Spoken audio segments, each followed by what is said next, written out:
Los tópicos que más aplicaciones generan. Ya estamos. Y son propios de data mining, ¿no? Son propios de data mining, de modelos descriptivos. Clustering en alta dimensionalidad. ¿Ok? Vamos a ver K-means. No sé si ustedes han escuchado hablar de K-means más. K-means más. Cuando los centrales eran probabilísticos. Sí. Tiene una elección probabilística de los centroides iniciales, medioides, pero creo que es medioides, o cacentroides.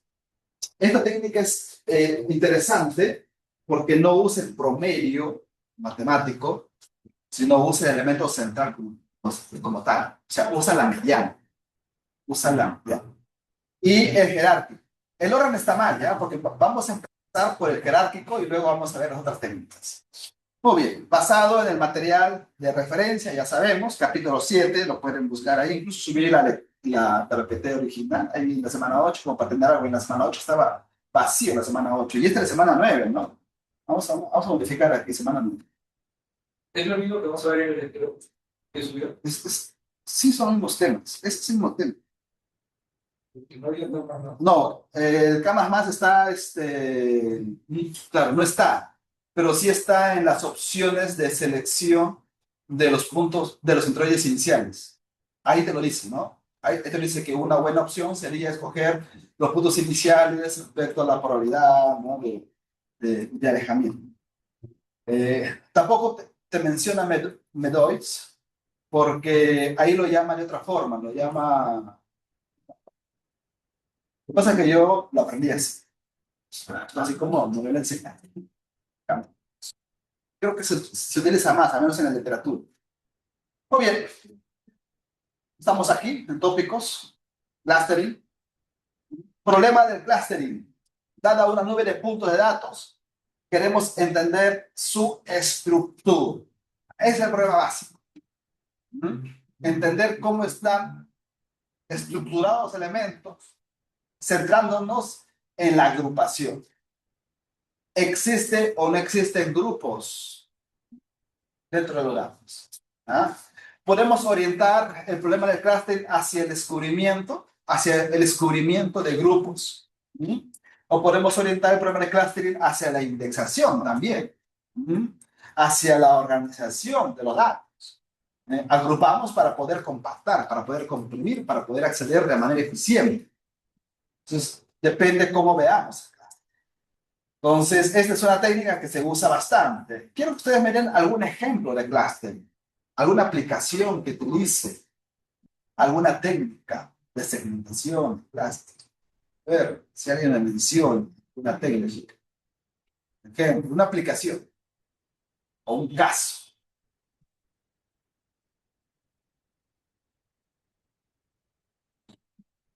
Uno por uno voy preguntando. No por uno. Empezamos por Cristian. No. Debe ser así, pues. No sé. Tipos de. Por ciclos. Dividir el equipo por ciclos.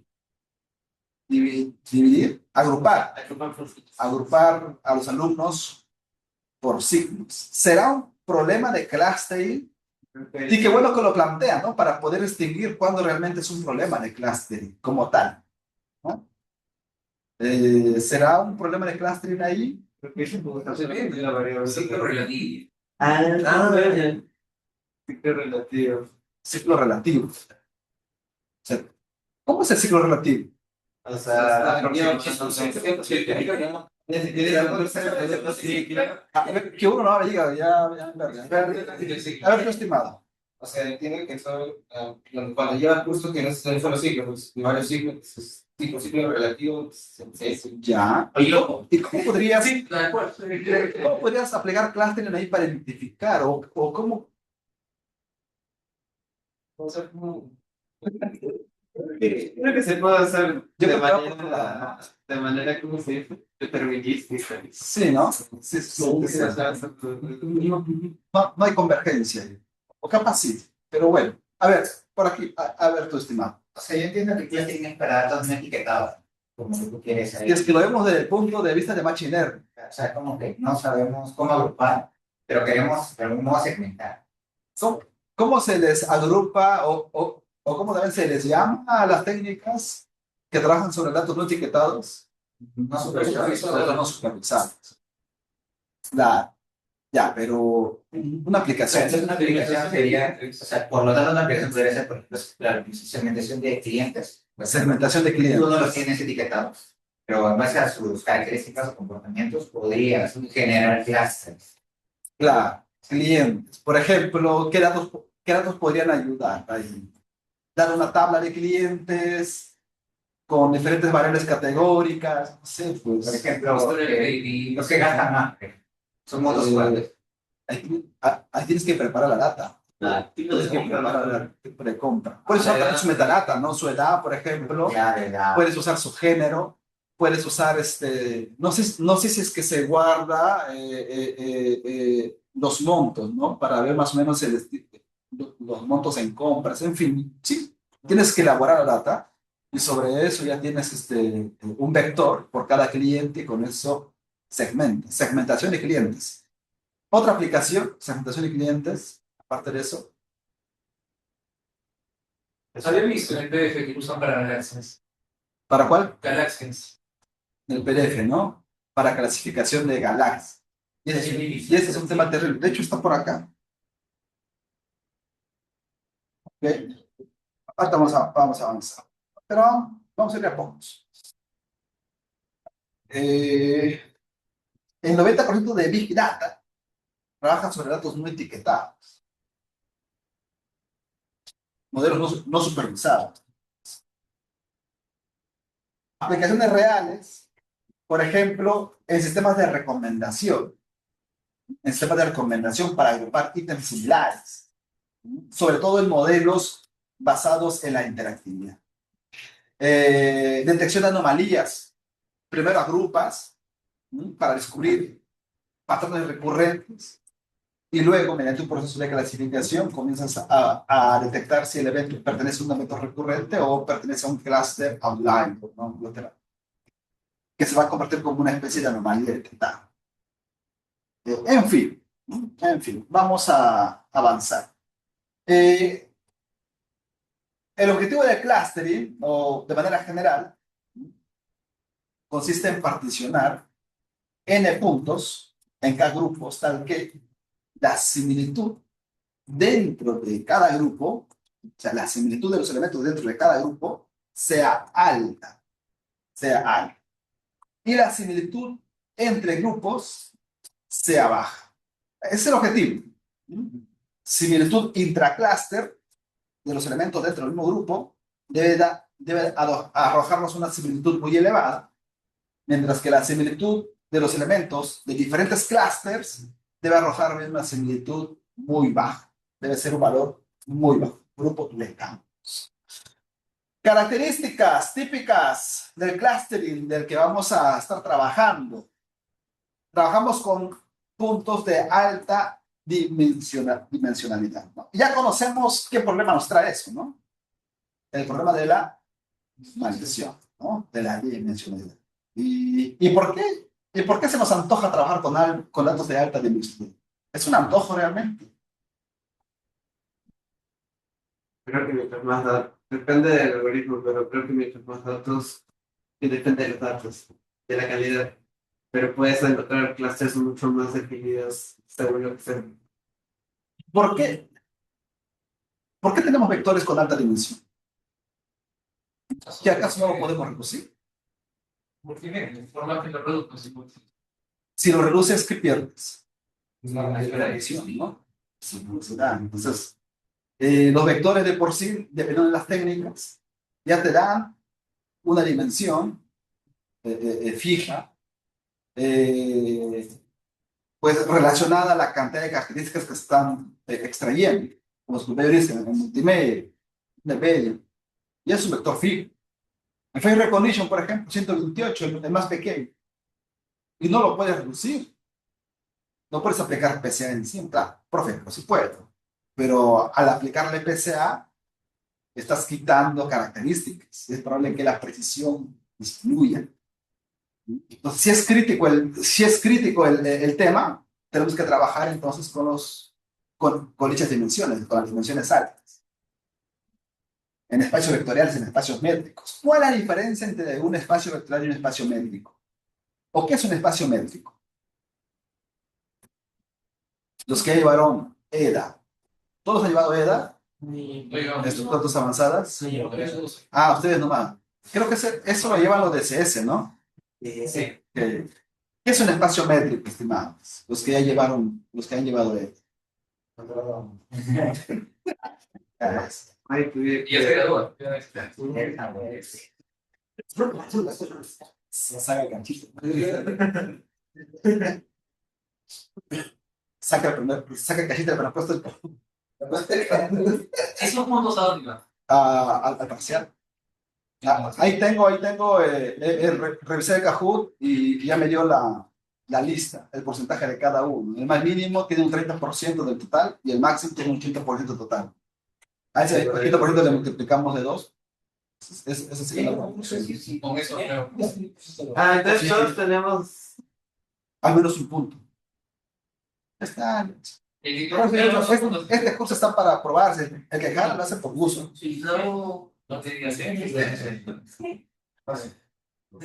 Chicos, entonces, un espacio vectorial, un espacio métrico mejor, porque ese es en donde más podemos fallar, ¿no? Un espacio métrico se dice al par de elementos, o sea, un espacio métrico está conformado, a ver si es que no me equivoco, por los datos y su distancia.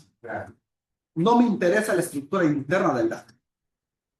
Que no tiene importancia la estructura interna del dato. Simplemente, este dato debe tener una distancia métrica, ahí sí podemos entre paréntesis, una distancia métrica que soporte estos datos. La distancia métrica, entonces, un espacio métrico. Y esto es importante para el clúster también. ¿Okay? Está conformado por datos, ¿ah? Y distancia que cumple las propiedades de Una función distancia. una función de distancia. Una función de distancia. Tiene que ser sí o sí una función de distancia. Que cumpla las 4 propiedades. Ahora, estos datos que pueden ser, no importa.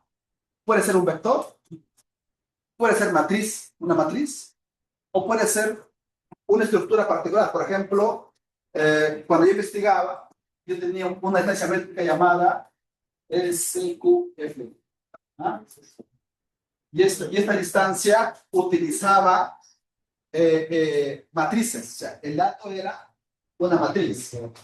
Una matriz. Y asociado a esa matriz teníamos un vector de peso. Es decir, todo esto era el dato. Todo esto era el dato. Pero la distancia era una métrica. Para que sea métrica, tiene que soportar 4 propiedades de la distancia. Primero, la distancia de x a y tiene que ser mayor o igual a 0.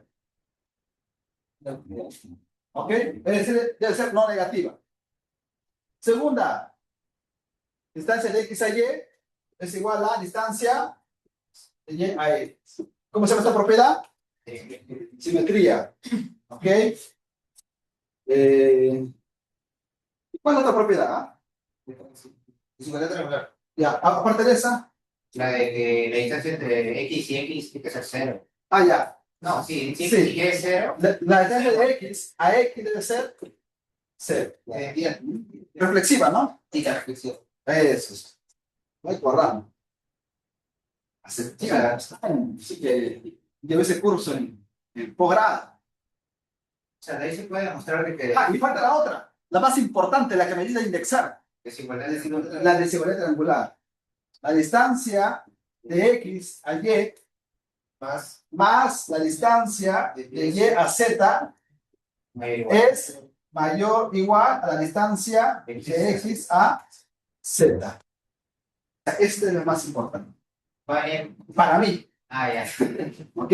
O sea, este de acá, sí o sí, me permiten asegurar de que la distancia sea correcta, ¿no? Funciona. Pero este de acá me permite indexar. Es la que me permite indexar. Es la que me permite hacer búsquedas eficientes. Y listo. Técnicas de indexación. Acá hay varias. Lista de clústeres, por ejemplo. Su autor es ya me olvidé el autor. Listos clústeres. No me acuerdo. El que yo implementé, recuerdo, en posgrado, hicieron implementar para el proyecto, fue el M-Tree.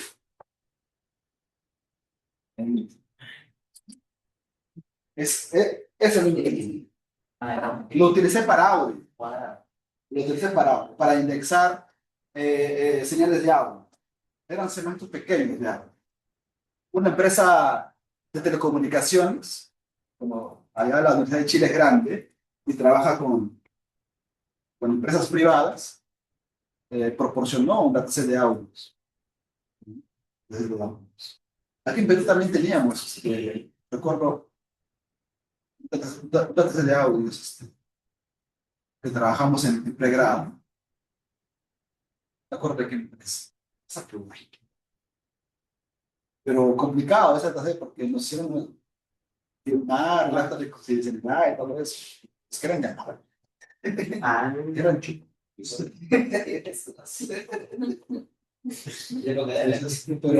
Pero no era la conversación completa, estaba Anonimizado. cortada, estaba a propósito, pues, ¿no? El objetivo era plantear técnicas de solución.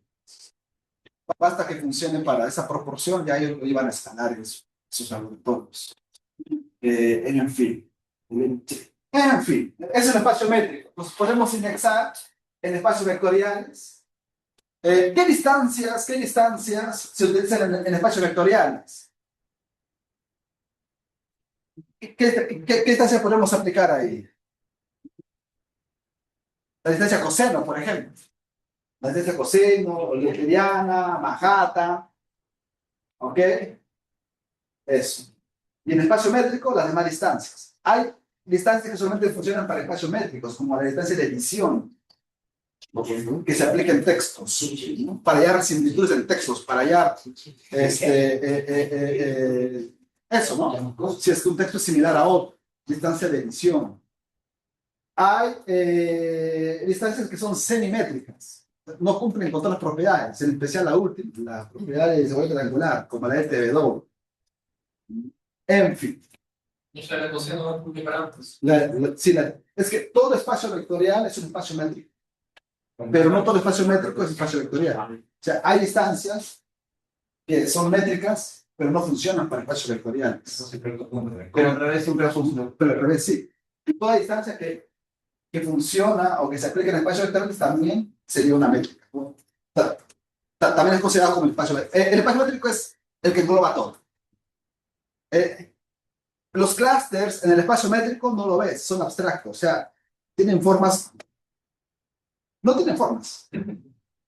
No lo pueden visualizar, ¿no? En cambio, los espacios vectoriales sí los podemos visualizar. Lo podemos llevar a 2D, a 3D, se pueden ver. El espacio métrico lo define cómo tratemos los datos. Punto de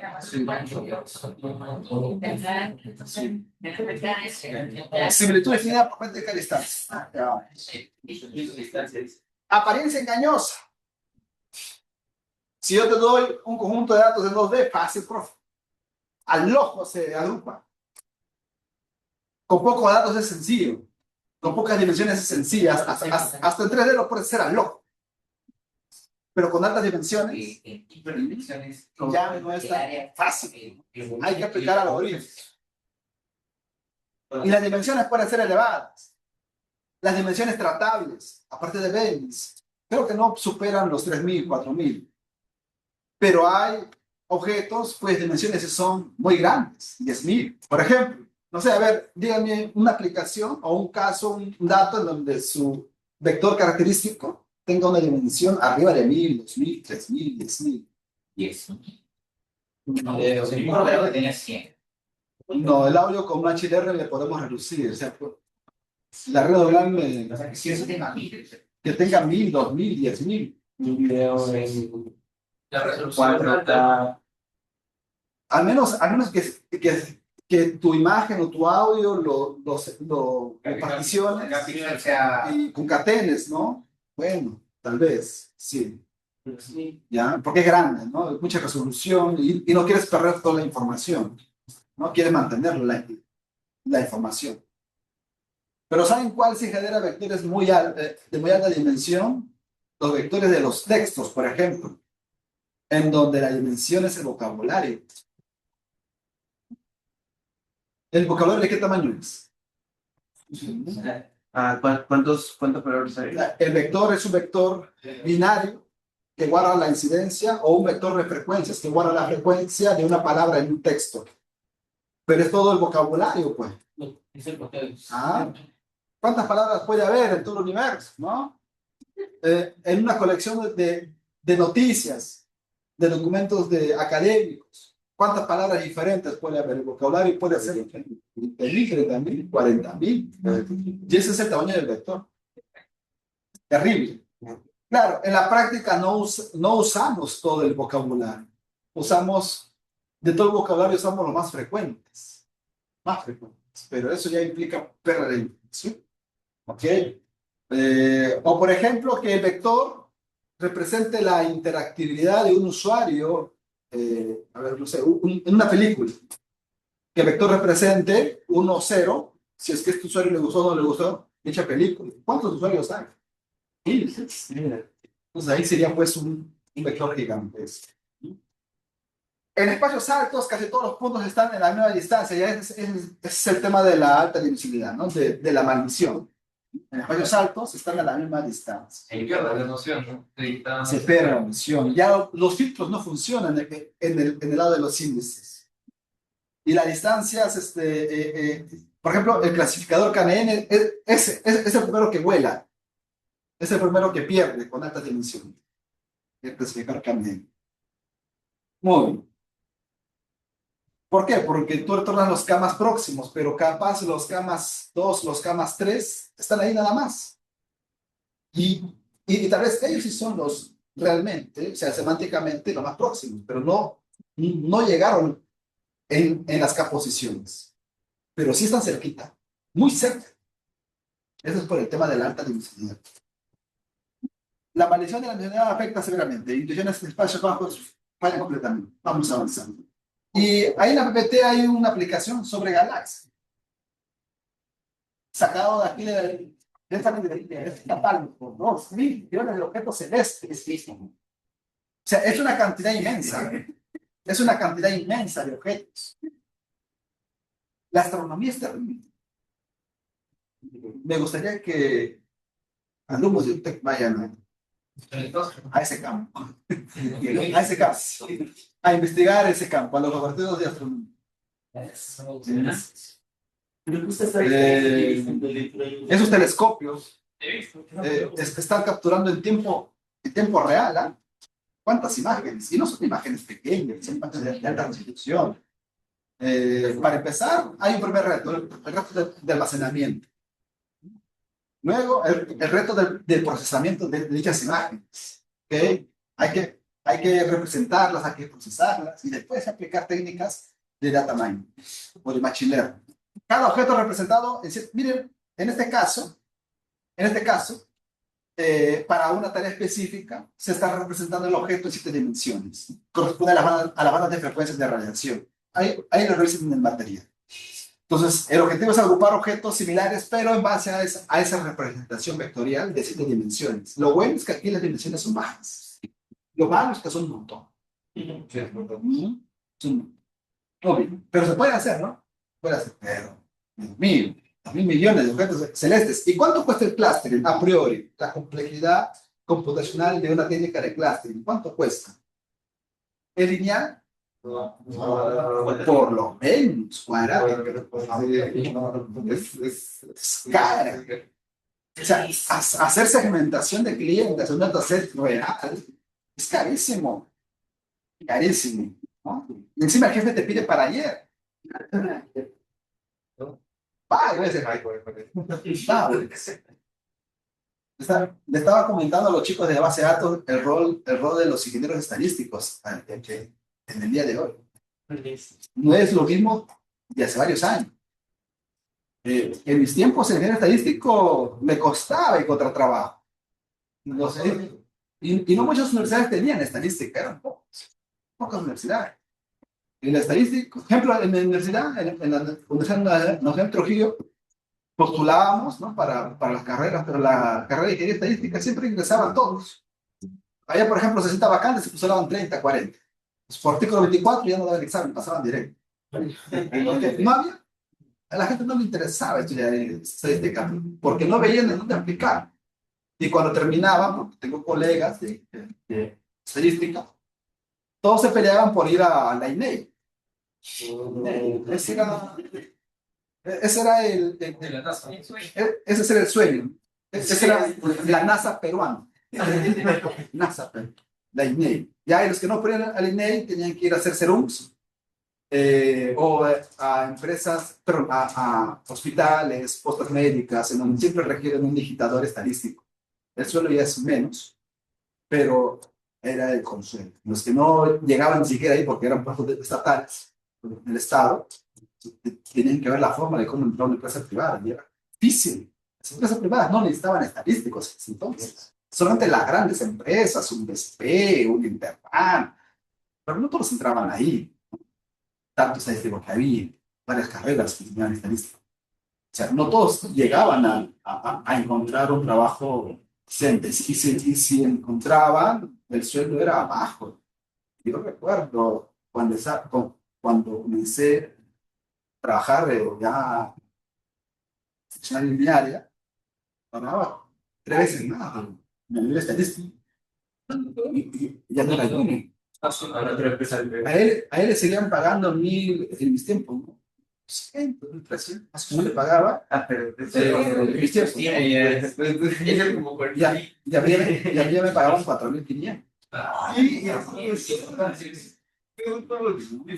O sea, era mucha la diferencia.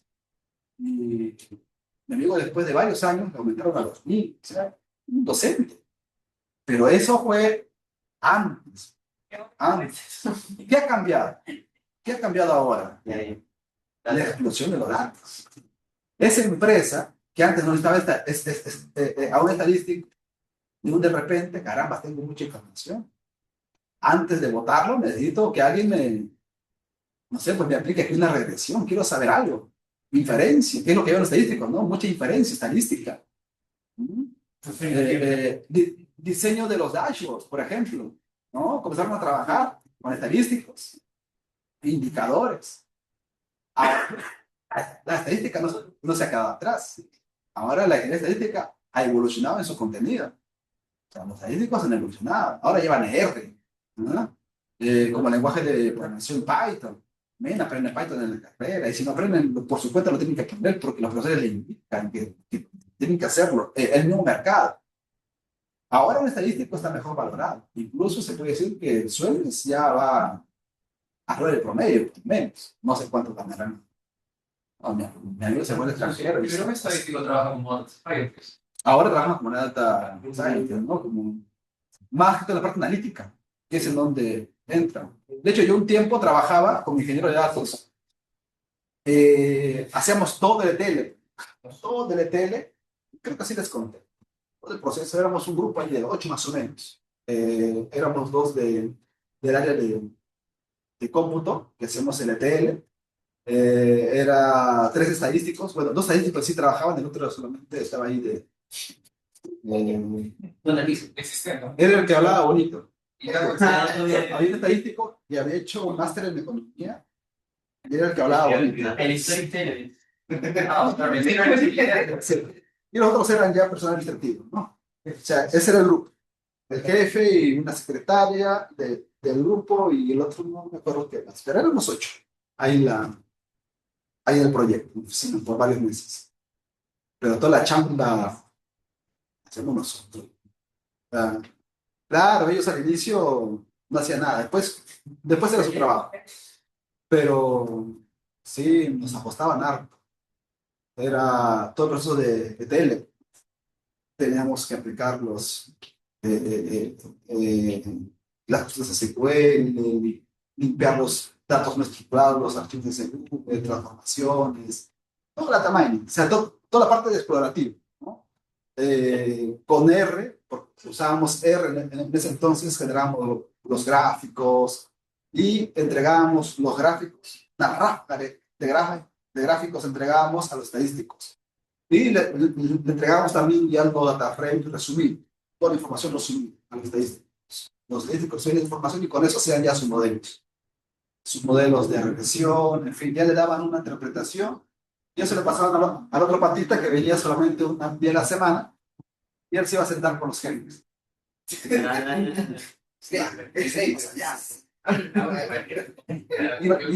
Y nosotros ahí.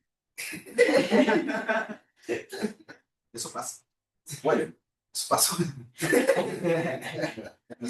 nuestra época, ¿no? Lo bueno es que el sueldo, ahí está. Ya, sí, compensado. Sí, no nos pagaban mal. Ahí está. Nos pagaban mal, más incluso que los estadísticos, en ese entonces. ¿Sí? No, ahora los estadísticos están bien pagados. Muy bien. El tema de Data Science, cómo ha cambiado las cosas, ¿no? Y cómo va a seguir cambiando. ¿Cómo va a seguir cambiando? Sí.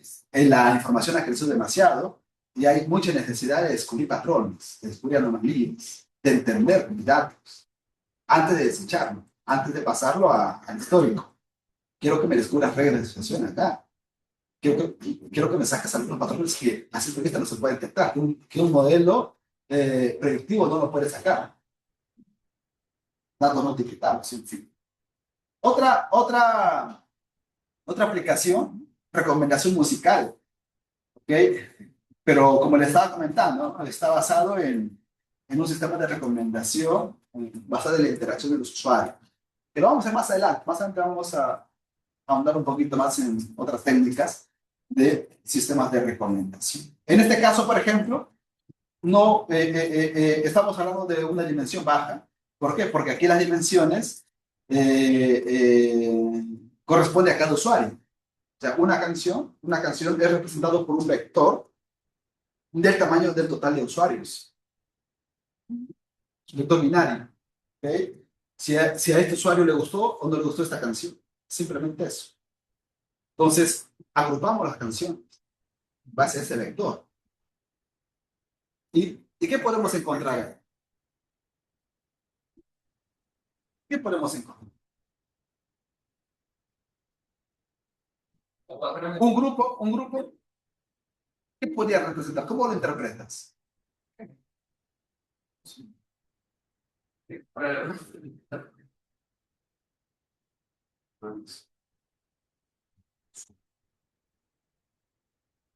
¿Para qué te puede ayudar?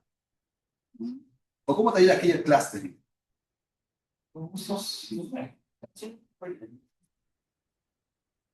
Entonces, en un clúster, ¿no?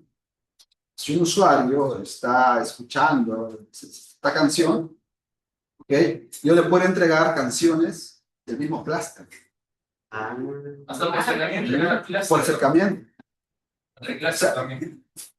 Podríamos aplicar también intracluster, los clusters más próximos.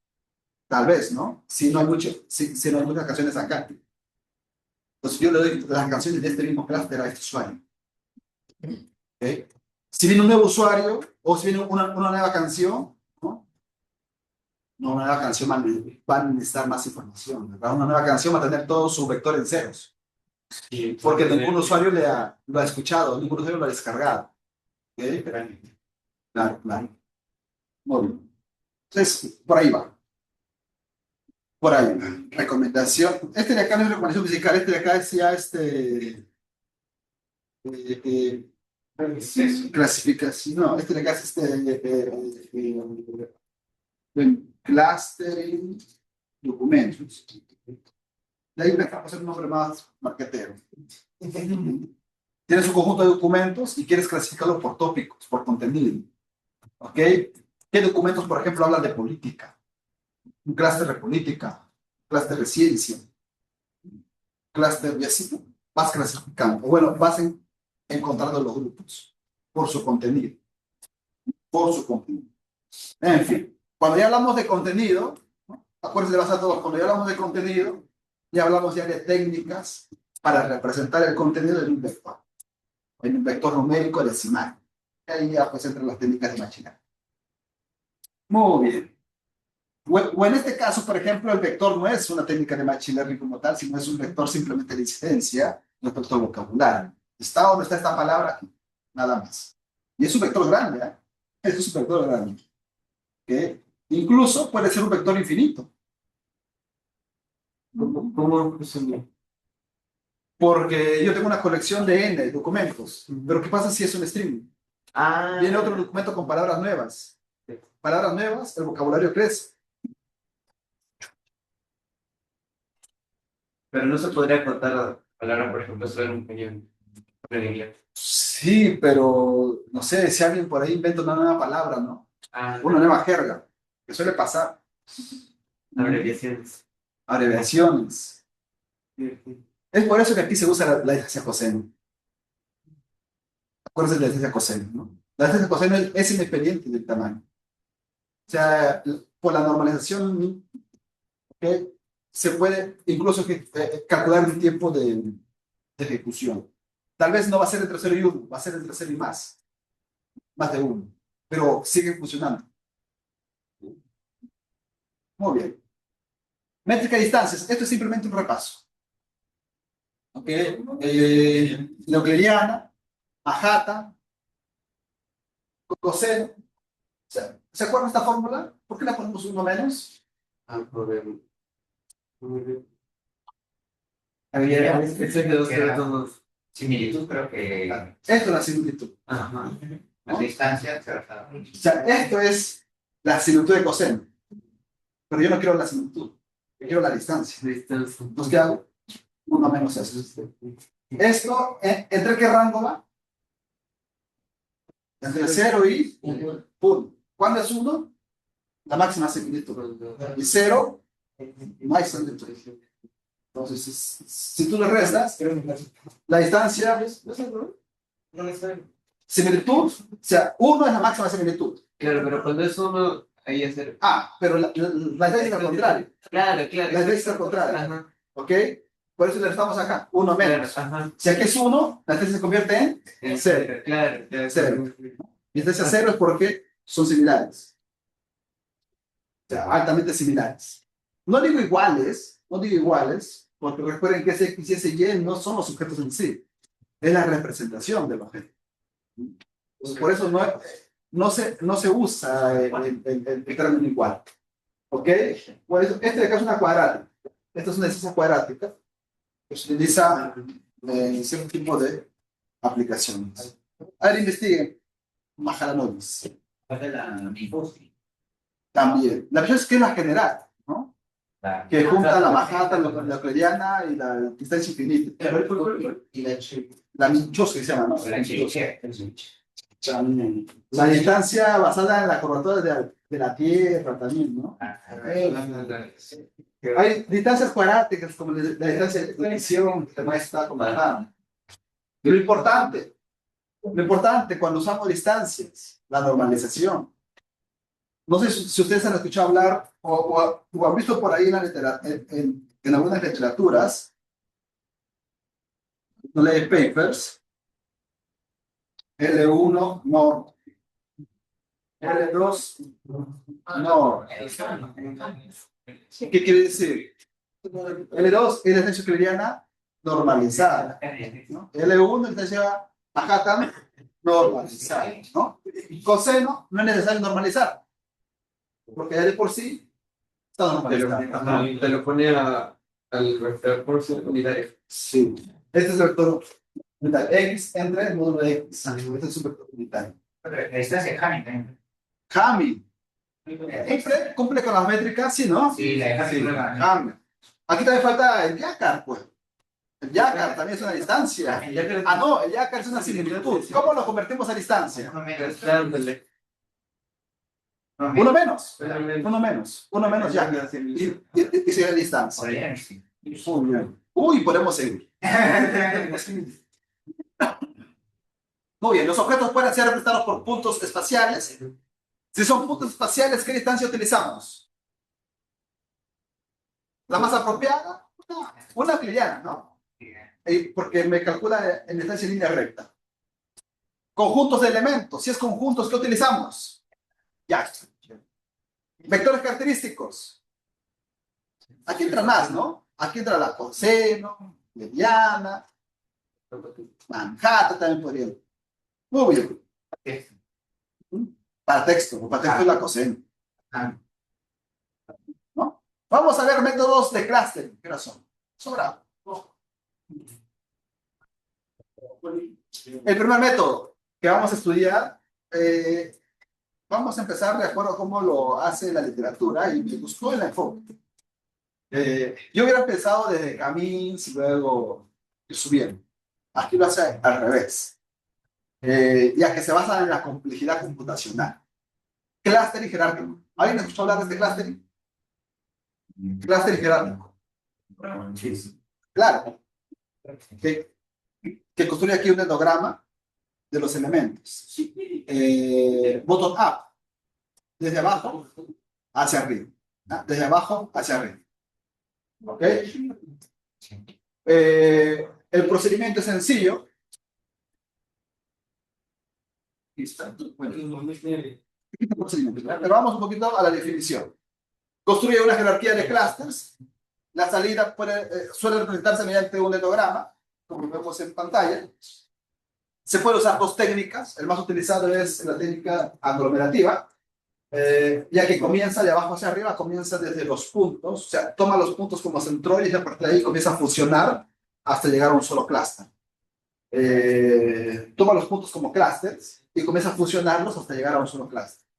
El otro es al contrario, empieza desde un solo clúster y comienza a dividirlos. Es más caro incluso. A ver, veamos el proceso. Entonces, inicialmente, cada punto es un clúster. Cada punto de la colección sería un clúster. Y en cada iteración vamos a fusionar. ¿Quiénes se fusionan? Los dos clústeres más cercanos entre sí. Los dos clústeres más cercanos entre sí. Por ejemplo, ¿cuántos puntos iniciales hay acá? 2, 4, 6. En el paso inicial, cada punto es un clúster. Siguiente iteración, vamos a encontrar dos clústeres más cercanos. ¿Cuáles serían los dos clústeres más cercanos? Podría ser AB o podría ser DE. En la primera iteración vamos a fusionar, vamos a suponer AB. En la siguiente iteración fusionamos a quién? A DE. Y así nos queda después de 3 iteraciones. ¿Ok? ¿Cuántos clústeres hay acá? 4.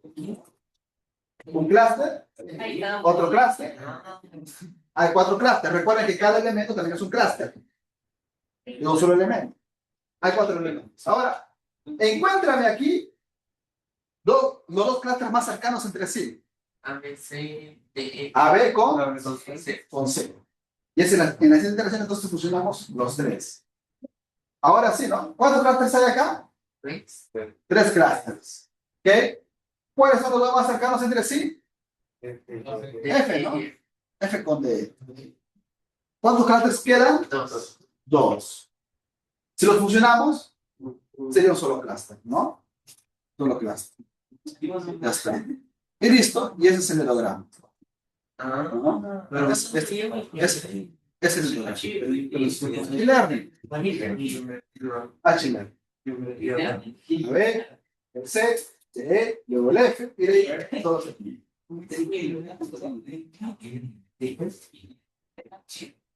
Sí, que se puede. 3 preguntas fundamentales acá. ¿Cómo presentar un clúster con múltiples puntos? ¿Cómo se representa un clúster? ¿Quién representa un clúster? Pregunta sencilla. Un clúster está formado por varios puntos. ¿Cómo representar dicho clúster? Se hace más grande. O en otras palabras, claro, ¿cómo representamos? O ¿quién representaría al clúster? ¿Quién representaría un clúster? ¿Quién representaría un conjunto de puntos? El centroide. El centro. El centro. ¿No? Podría ser.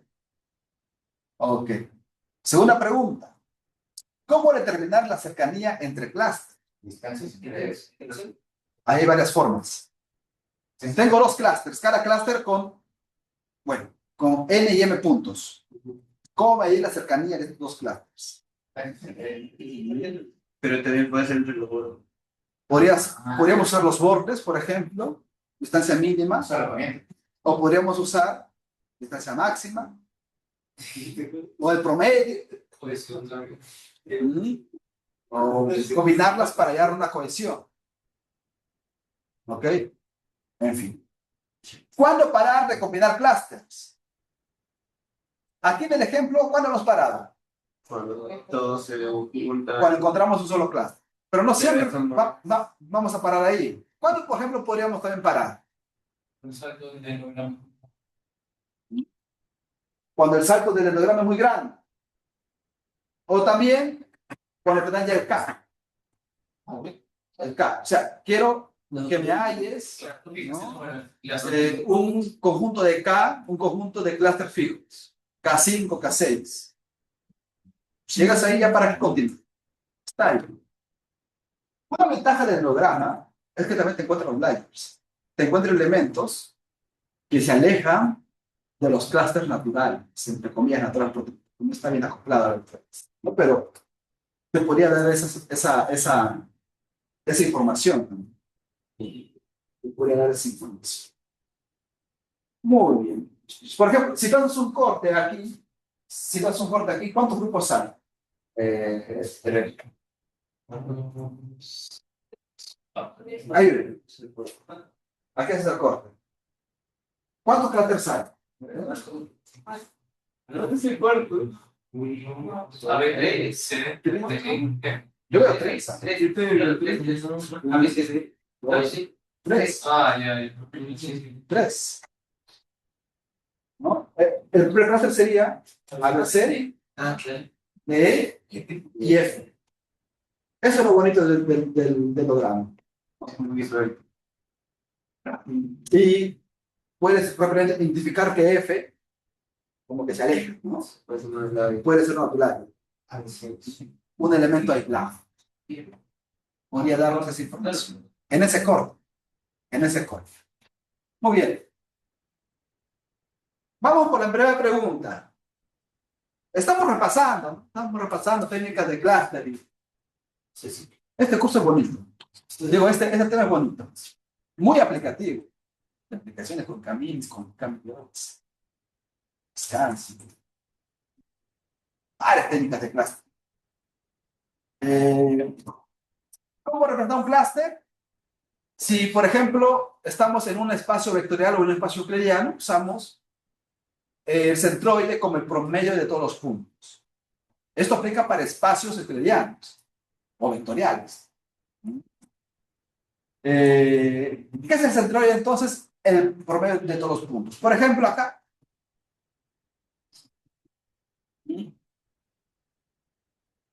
Entre el punto 1,2 y 2,1, el centroide estaría en la mitad más o menos, ¿no? Y cuando agrego el 0, el centroide estaría por este lado. Por ahí. El centroide. Vamos a avanzar acá. Ese es el primer centroide. Y si es que se agrega un punto más, ahí está, ¿no? El otro es el 1, 1. ¿Ok? Muy bien. Sencillo. Esta técnica de hallar el centroide de esa manera, con el promedio es muy rápido, es muy eficiente. Se usa bastante. ¿Cuál es su problema acá? ¿Cuál sería un problema? Por el centro. Es el endomi. Ahí lo he puesto, ¿no? Ese centroide no pertenece a los datos. No es un punto que represente un dato real en la colección. Es un punto artificial. O sea, estoy usando como representante a un punto que no existe en los datos, que no existe en la base de datos. Esto sí puede ser un problema para cierto tipo de aplicaciones. Pero, repito, la ventaja es enorme de usar un promedio. Entonces, ¿qué solución le podríamos dar si es que realmente me interesa a mí de que el centroide no sea un punto artificial? Por otras palabras, ¿qué pasa si no existe un promedio natural de dos puntos? ¿Ok? Hay otro, ¿no? Por ejemplo, ¿qué tal si esos puntos están representando documentos? ¿Está bien decir un documento promedio? O sea, ¿qué tal si esos puntos representan el vector característico de un rostro? ¿El centroide qué sería? Un rostro intermedio, ¿no? Un rostro promedio. O sea, su interpretación es compleja ahí. Tal vez para técnicas de clustering, para agrupación puede funcionar, tendríamos que evaluar. Pero en la interpretación, el centroide como que nos está dando información no natural de los datos. Para ese caso usamos no sé cómo se pronuncia esto, ¿ah? Le decimos mediana, no mejor. La mediana. Es que no tiene su traducción en español.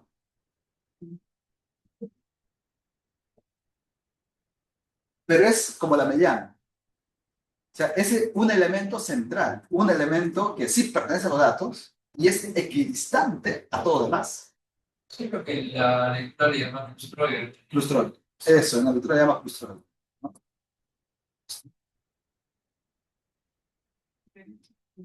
Ya. Esa es la solución si es que no queremos usar el promedio. Segunda pregunta, ¿cómo determinar la cercanía entre clases? Creo que esto ya hemos estado discutiendo. Si la opción 1 es la más utilizada.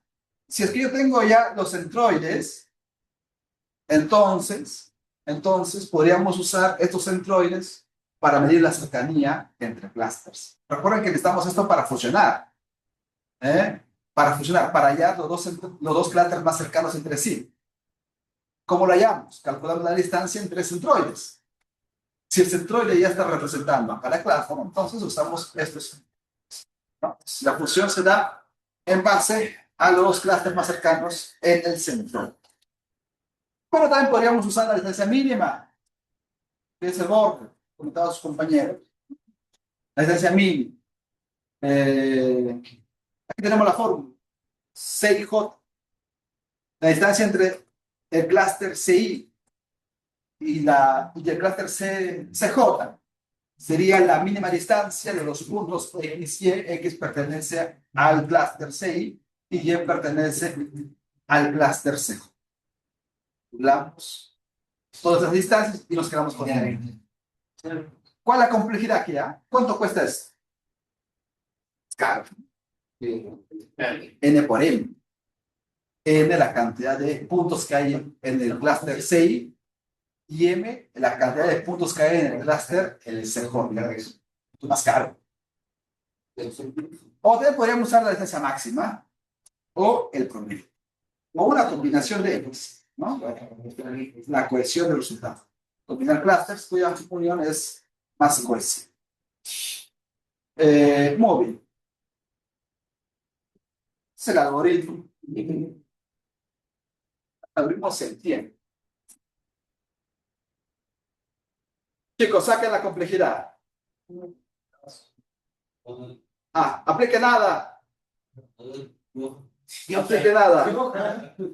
Debe ser clase.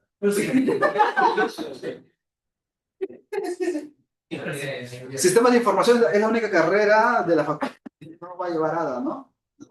Ni carrera. Sí, claro, porque si es la computación lleva ADA, data lleva ADA, debería llevar ADA. No diga que no lleva. Pero hay business analytics. Lleva, ¿no? Pero esa no va a estar aquí. ¿O sí? Están en la facultad de... No sé, como que... Pero como unos 2 años sin mujeres. Claro, ¿Trabajar acá? En la Claro, facultad de- Sí, pero ¿es el que estar allá? ese es el pon de pelo. Bueno, aunque si está así de datos, no, pero aquí sí, Eso no datos es más. te interesa. Intenta seguir. Es otra cosa.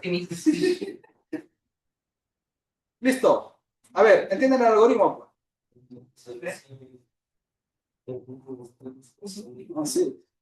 El profesor de Adam me está pidiendo que les evalúe.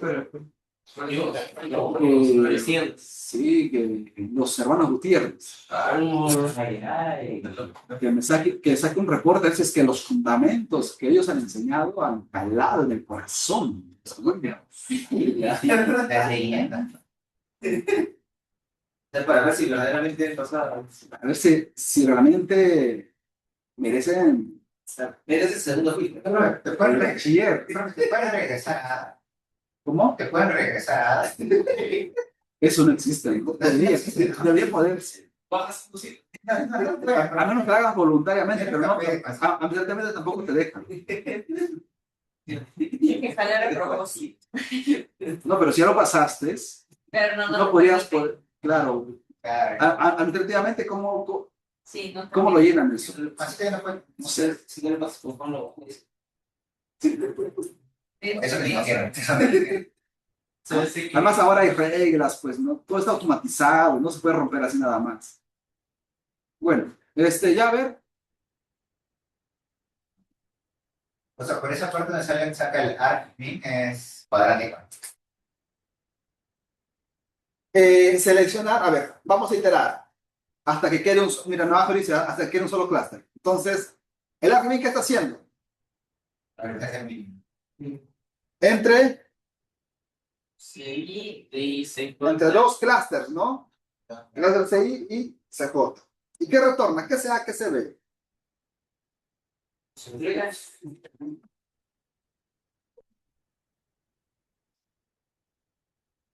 O sea, son los centroides, en todo caso. Son los centroides. El calor es el mínimo, ¿no? Exacto. Son los centroides de los clústeres más cercanos entre sí. Recuerda que esa distancia lo voy a hacer en base al centroide, en realidad, ¿no? Muy bien. Luego hay que mezclar. Mezclamos los clústeres. ¿Qué significa esa unión? SCA, yo creo que no es el centroide, SCA es todo el clúster. Es todo el clúster. O sea, es todo el conjunto de elementos que pertenecen al clúster CI. Y CI sí es el centroide. CI y CJ sí son los centroides. Porque la distancia recuerda que lo vamos a hacer con la opción 1, es decir, entre centroides. Claro. ¿Ves? Claro. Pues CI y CJ son los centroides. CA es todo el clúster, es el conjunto de elementos asociados al centroide CI. Y CB también. Por eso que abajo estamos aplicando la unión, pues. Abajo. CNU, un nuevo clúster con la unión de los elementos de CB y CA. ¿Ok? Lo unimos. Removemos, insertamos CNU en el conjunto de clústeres. Y actualizamos la matriz de distancia. ¿Para qué sirve esa matriz de distancia? Ya para hacer DP. Exacto, ¿no? ¿Qué era DP? Dinámico. Información dinámica. Información dinámica. El curso favorito de yo. Sí.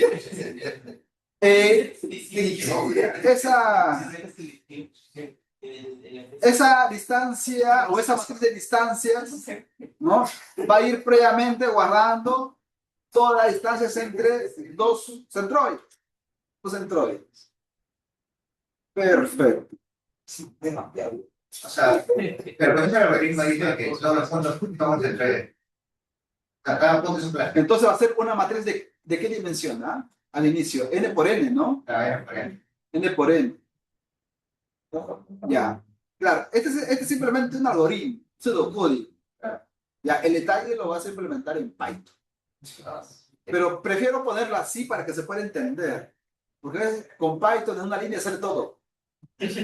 una librería, ¿no? O en 2 o 3 líneas con funciones ya optimizadas, esconden lo que realmente queremos entender.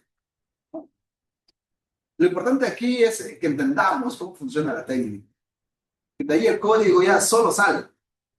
Más ahora con la IA, sale solo. Pero la complejidad ya es Ya, entonces la complejidad, ¿cuánto va a ser? ¿Cuadrática o cúbica? porque el repeat es n. Y a llegar min a n cuadrado. Mira, este argmin, ¿cuánto va a ser? N cuadrado. Este va a ser n al cuadrado. Ah, ¿Y cuántas veces voy a repetir todo esto? n. N veces. Entonces la complejidad es cúbica. Muy bien. Su compañero pasó a le voy a decir a los Gutiérrez que sí están poniendo a prueba y hablaron de formación dinámica. Solo te falta aquí el análisis de la complejidad basada en probabilidades. Eso se nos pasó cuando vimos las técnicas de data stream. Sí, ahí se nos pasó. Deberíamos haber hecho un análisis de la complejidad computacional usando las probabilidades. Es interesante. Wow. Es interesante. Estuviera. Pero bueno, ya pasó, ya pasó. Para el siguiente ciclo será. El que me acompañe el siguiente ciclo. No, me digas. Usando matriz de distancia. Ah, por cierto, en el examen mismo una pregunta. La primera pregunta era para los que... no para ti, no, para ir viendo la primera pregunta sobre audios musicales, ¿no? Sí. Sobre audios musicales. Me recordaba Y Así es. varios respondieron ahí,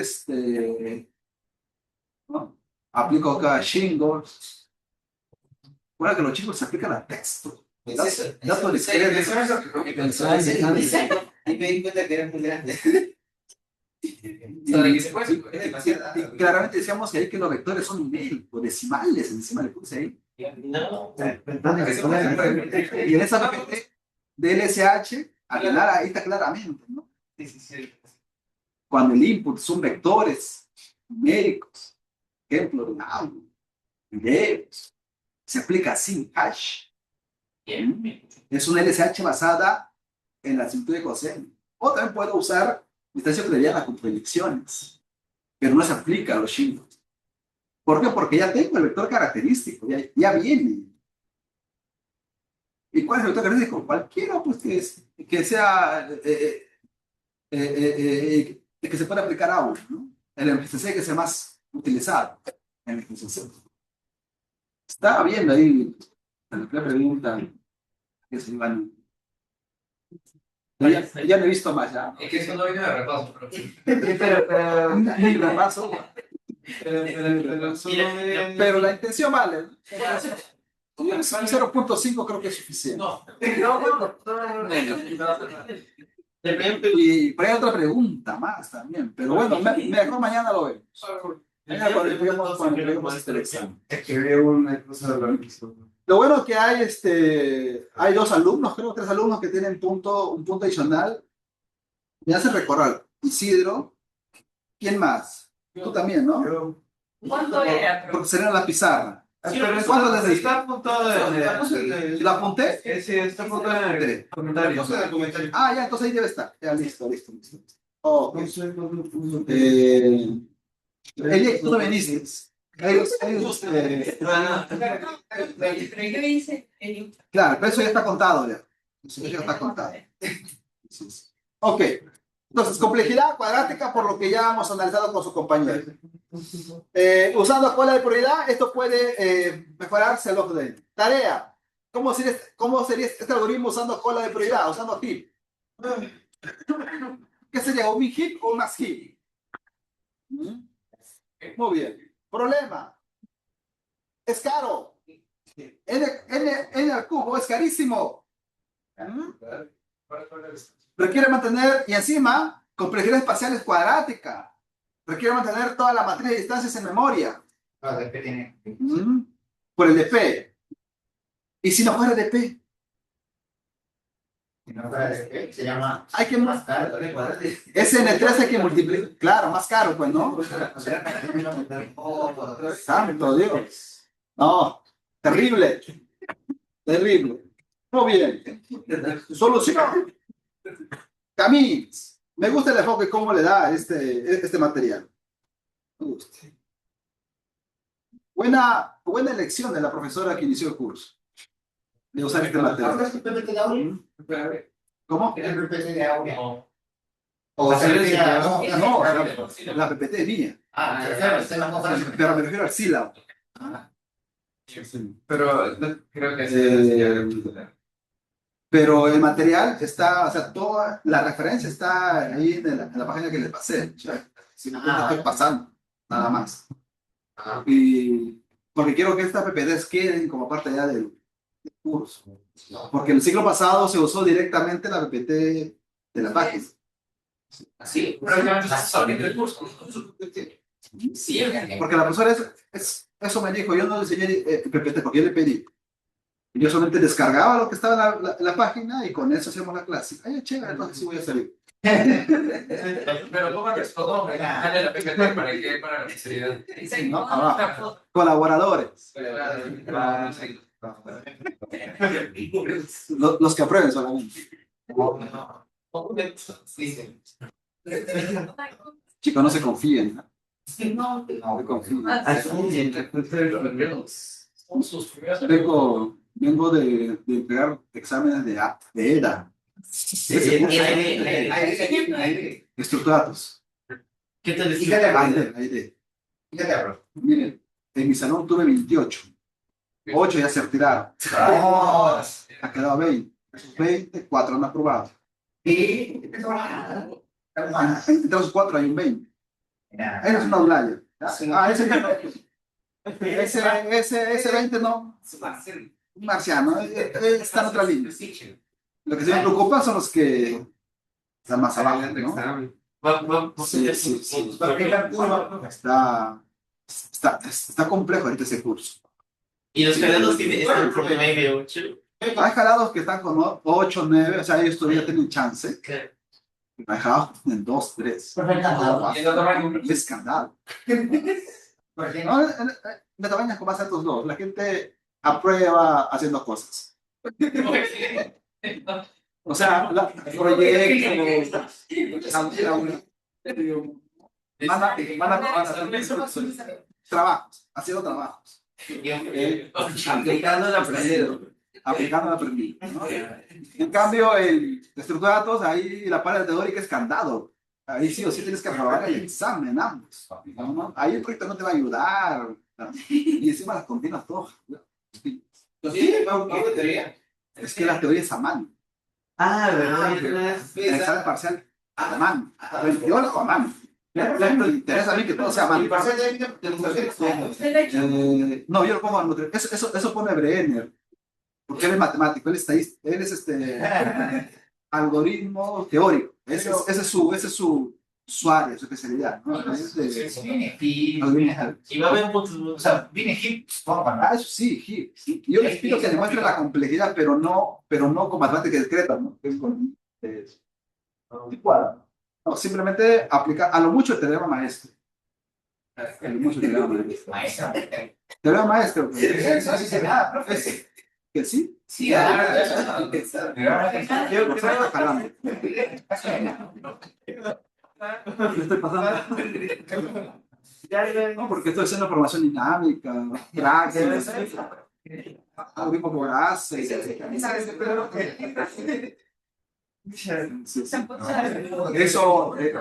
Eso sí la solicitud de los gobiernos. Y profe, Yo ya no voy a enseñar tema maestro, que la aprendan sí. Pero el profe El sílabo ha cambiado. Los temas han cambiado. Por eso que ahora el datos es ADA 1. El datos es ADA 1 y ADA ya sería ADA 2. Y todo tiene sentido desde la perspectiva que se quiere llevar, y eso es una visión que tiene el director. ¿Cuáles son las Sí, en la computación se le quiere llevar más a la... empujar todo lo que se pueda a la parte científica. Fundamental. O sea, más ahí. Porque, de acuerdo como lo estábamos llevando antes, ¿no? Que más por el desarrollo, más por la programación. Claro. Mejor regresemos al análisis. Regresemos a entender los fundamentos, ¿no? Es algo que también se va a aplicar a la estadística, ¿no? Y habrá mucho de esto de ¿Cómo? habrá puntos para el de No sé. Yo tengo que consultar al coordinador, que es Brenner. o sea, siempre aprende. Es que Brenner tiene dos secciones y él es el coordinador. Entonces, si él va a dar bonos, yo también doy bonos. Si no, la tamaño, acá no hay bonos. No, acá están aprobados. Ahí, Sí, mañana ahí les invito a su cero.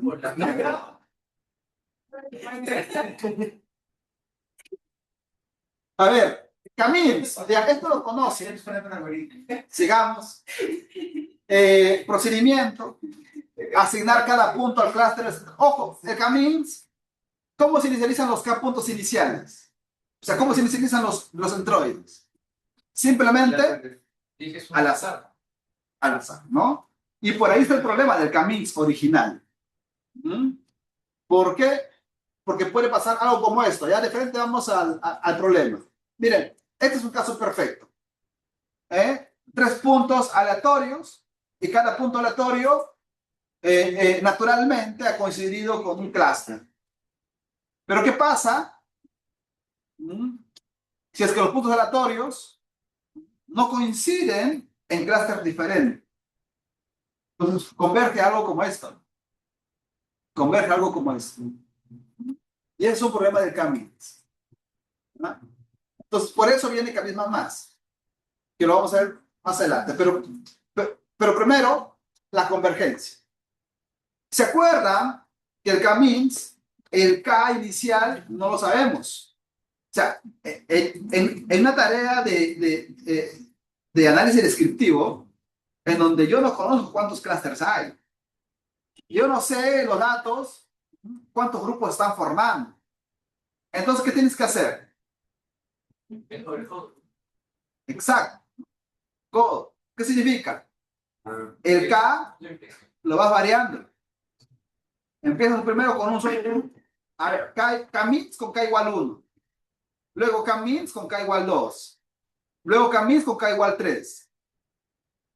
Hasta que converja, ¿no? El K-mins. ¿Cuándo converge el K-mins? Por acá lo había puesto. ¿Cuándo converge el Camils? Un Camils centroide. Recuerda que, exacto, ¿no? Recuerda que el proceso es iterativo. Se escogen los centroides, luego se asignan los puntos al centroide más cercano, ¿ok? Y luego se recalcula el centroide con el promedio de todos los puntos asignados. Y otra vez se repite el proceso. Se reasigna, se recalcula el centroide, se reasigna, se calcula el centroide y así seguimos hasta cuándo. Cuando esa iteración los puntos no cambian. Cuando ya no hay, cuando los puntos ya no se reasignan a ningún centroide. Sí. Esa es una buena convergencia del Camils. Pero ahí puede haber un problema. ¿Qué pasa si hay puntos que se asignan al centroide X, luego al centroide Y, luego regresan al centroide X y luego regresan al centroide Y y así están? Y siempre se están reasignando entre dos centroides. No sé, hay una página donde se ve la visualización del Camils y ya hay casos como esos. Y no termina el Camils. Bajo el esquema de que hasta convergen hasta que los puntos ya no se reasignan a otro centroide. ¿Por qué? Porque hay unos puntos por ahí que están saltando de un centroide a otro, de un centroide a otro. Están saltando. Pero Camils no que siempre corregir. Sí, pero ese es un caso particular. ¿Ok? Que tú reasignas los puntos, se van al centroide X, calculas el nuevo centroide, vuelves a reasignar, el punto se fue al centroide Y, ¿ok? Calculas el nuevo centroide, vuelves a reasignar y así va saltando. ¿Su caso qué se da? Pero no suele darse. No se da siempre, ¿no? Pero ¿qué hacemos en ese caso? Para eso vamos a ver la otra clase mañana.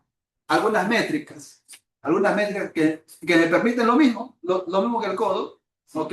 Ver en qué momento ya esa distancia o la suma de las distancias entre elementos del mismo clúster ya no varía, se establece. Entonces, se aplica también dentro de la convergencia del mismo K-means, podemos aplicar también la estrategia del codo. Una función objetiva. Una función objetiva. Ahí vamos a ver qué función objetivo podemos utilizar. Hay varios. Muy bien.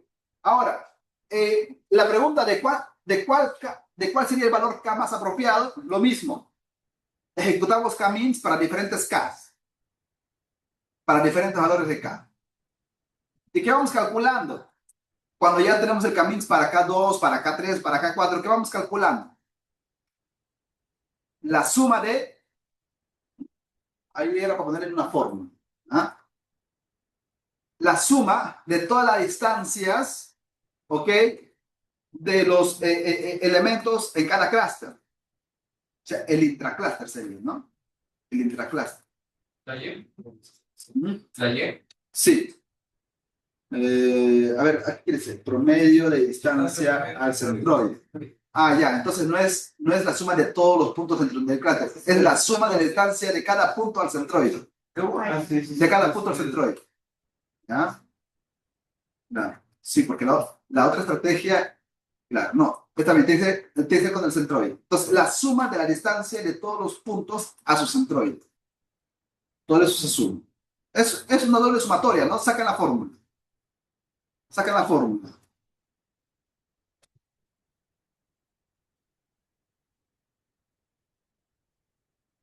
Las dobles sumatorias. Primero, ¿cuántos centroides hay? El I de 1 ¿hasta cuántos centroides? Hasta acá, ¿no? Porque recuerda que acá va a ir variando. Son los centroides. Luego vas a calcular la distancia. De aquí del J. 1 también. El J menor o igual a la cantidad de elementos que hay. ¿En cuál? ¿En cuál centroide? En el centroide I. Centroide I. Entonces, ahora, de aquí vas a calcular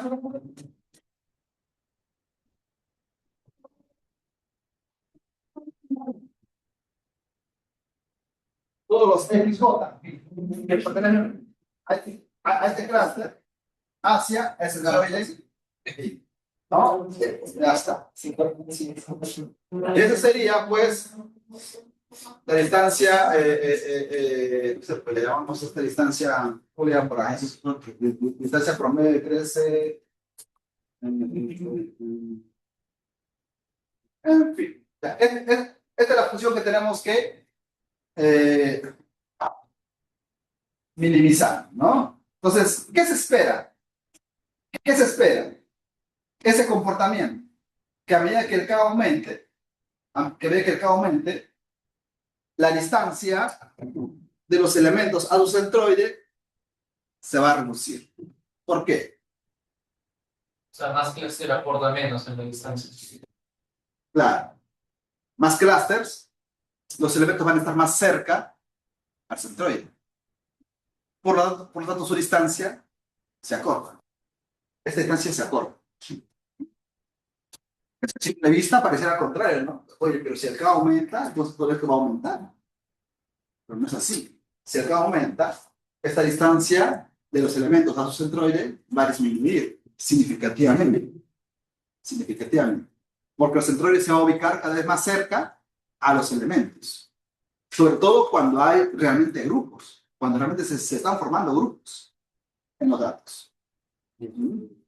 Y eso se muestra en la siguiente imagen, pirateada del material. ¿Ya? Aquí, por ejemplo, tenemos pocos clústeres, K igual 2. Si se dan cuenta, la separación de los elementos al centroide es muy grande. Muy grande. Entonces me va a dar una sumatoria de distancias o un promedio, porque creo que aquí es el promedio, ¿no?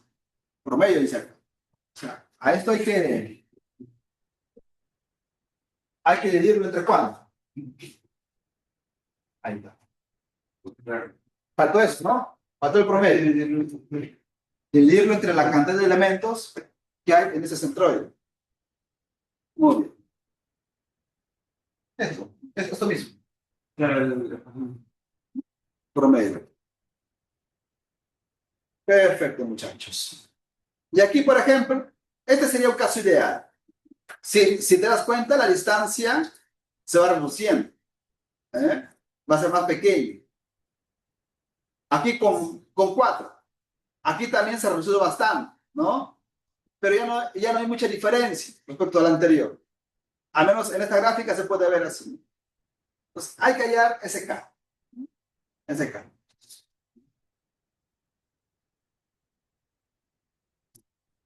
Buscar el codo en la gráfica. Ahí estamos. Me gusta. Muy bien. Ahora, recuerden que les comenté sobre la inicialización del Camins.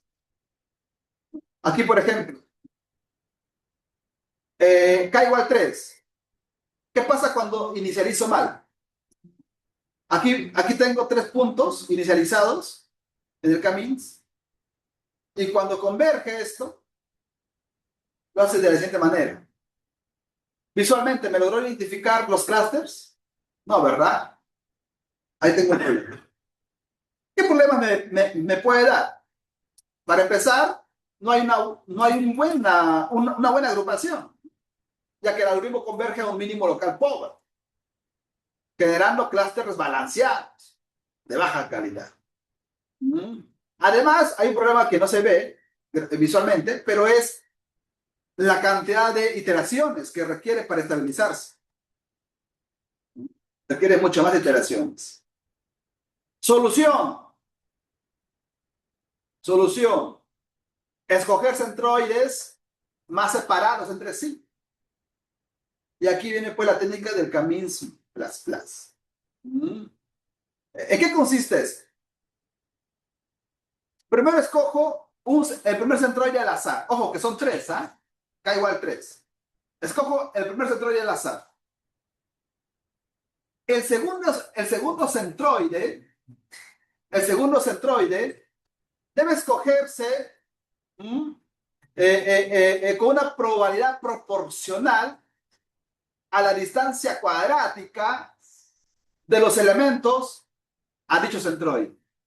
El de X es la distancia mínima o la distancia de cada elemento X, al centroide inicial.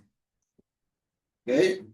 Entonces, cuando se dice que debes ser escogido en base a una probabilidad proporcional, ¿ok? En otras palabras, hay que calcular la distancia de cada uno de los puntos hacia el centroide, hacia este. Lo dividimos entre el total, entre la sumatoria total, y esa sería la probabilidad. ¿Okay? Por ende, como debe ser proporcional a la probabilidad, ¿cuáles son los elementos que van a escogerse? ¿Cuáles son los puntos que van a escogerse?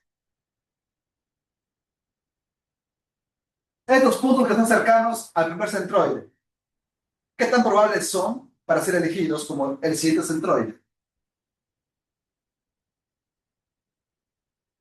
¿Tienen baja o alta probabilidad? ¿Tienen baja probabilidad? La probabilidad debe ser proporcional a la distancia al centroide.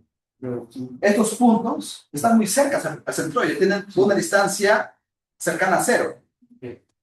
Mientras que estos puntos tienen una distancia más grande con respecto a este centroide.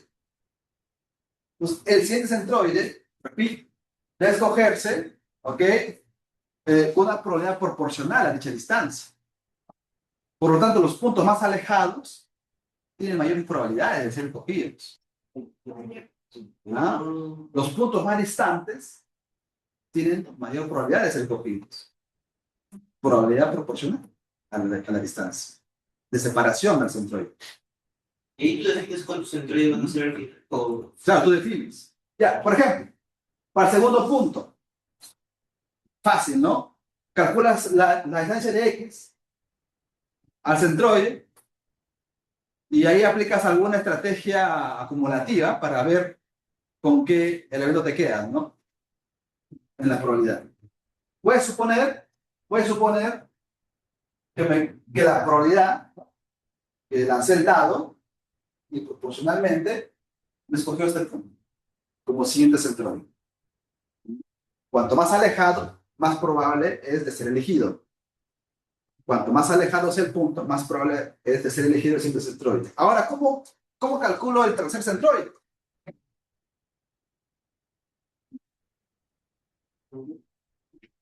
Este es el tercer centroide y tengo dos puntos. ¿Cómo sería el de X? ¿Cómo sería aquí el de X?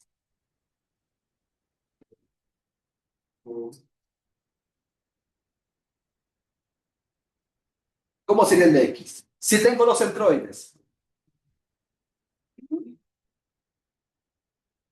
El X debe ser el mínimo. Distancia de X a cada centroide ya previamente escogido. ¿Ok? Este iba a ir de 1 a 2 en este caso, ¿no? Y pues y es 1 y 2.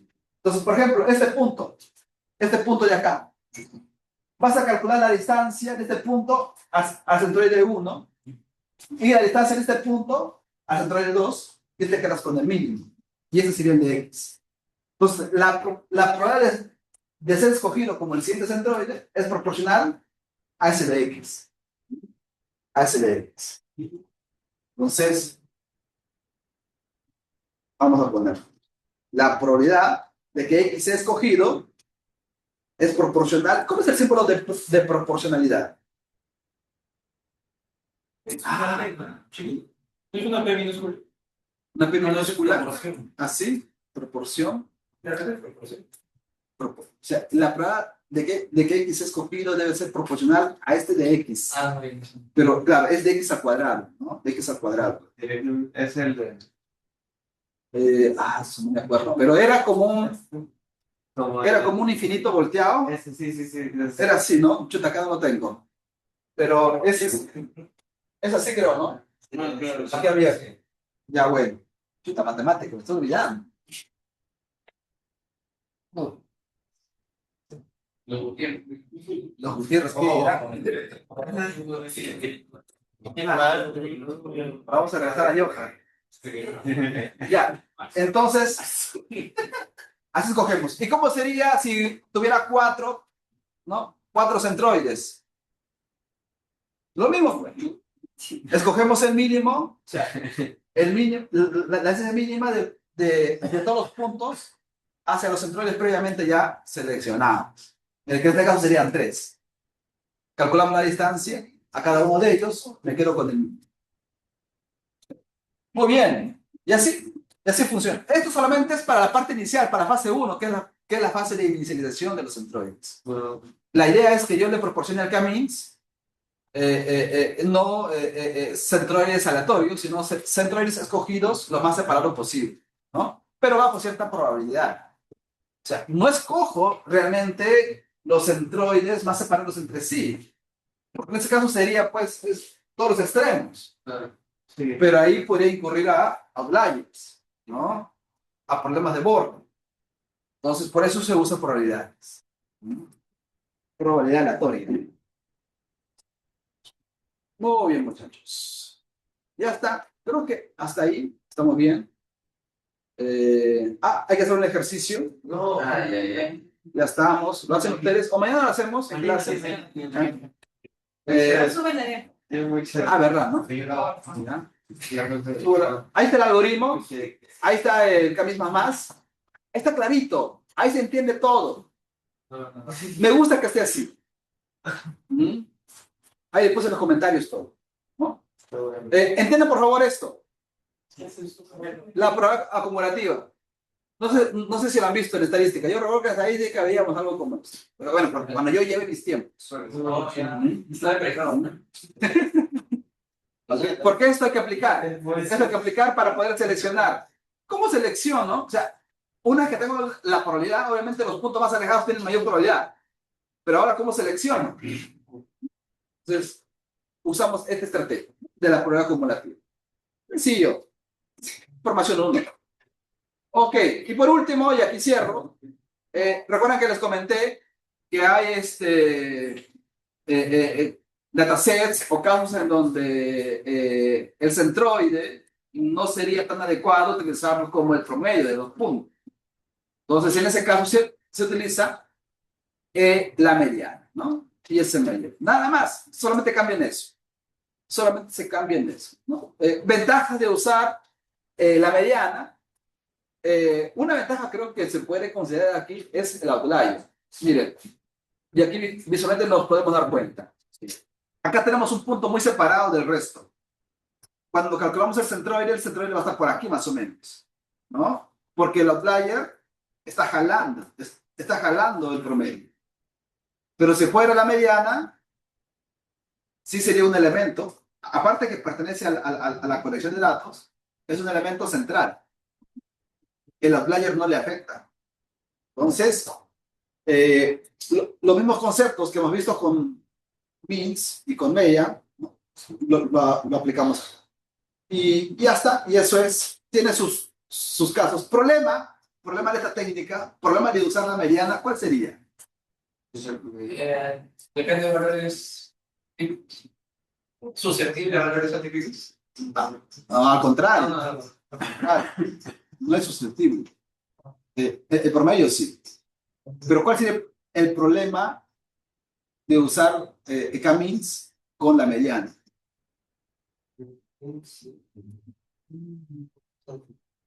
Lo mismo en estadística. ¿Cuál es más caro? ¿El promedio o la mediana? Computacionalmente hablando. La mediana. Entonces, lo mismo va a pasar acá. Pues. Es más caro encontrar el elemento central. Porque ¿cómo lo harías? ¿Cómo lo harías para escoger? Más que ordenar, tienes que hallar, claro, ordenar, tienes que hallar la distancia de cada punto hacia los demás. Y el que minimice esa distancia es el elemento central. ¿Ah? Acuérdate del split cuadrático en el R3, los que llevaron pasados dos. Ya no digo, pasados dos vimos el R3, aunque no vimos la técnica del split, eso lo viste. Pero el objetivo es que calculas tú la distancia, por ejemplo, de este punto hacia los demás. ¿Ok? Hacia los demás. Hacia todos. ¿Ah? Hacia todos. Lo mismo con este punto. La distancia hacia los demás. ¿Sí? Y el punto que tiene una sumatoria mínima, ese sería el elemento medio. Ese sería el elemento mínimo. Esa sería la mediana. Listo, chicos, aquí nos quedamos. Nos vemos entonces el día de mañana. Voy a preparar unos ejercicios manuales para que mañana lo hagamos empezar. ¿Mañana qué vamos a hacer? ¿Teoría también? Falta terminar aquí. Hasta aquí hemos visto técnicas clásicas, pero ahora cómo lo adaptamos para, por ejemplo, que trabaje en memoria secundaria, BFR, escalabilidad. ¿Qué pasa si tengo formas atípicas, formas que no son circulares? Aquí vamos a ver entonces dos algoritmos, el Libyescan y el Google, para formas arbitrarias. Ya, eso vamos a hacer mañana. Yo creo que eso es el primero, ¿eh? Bueno, ahí vemos. Aquí nos quedamos, chicos. Nos vemos la siguiente clase. Ojalá que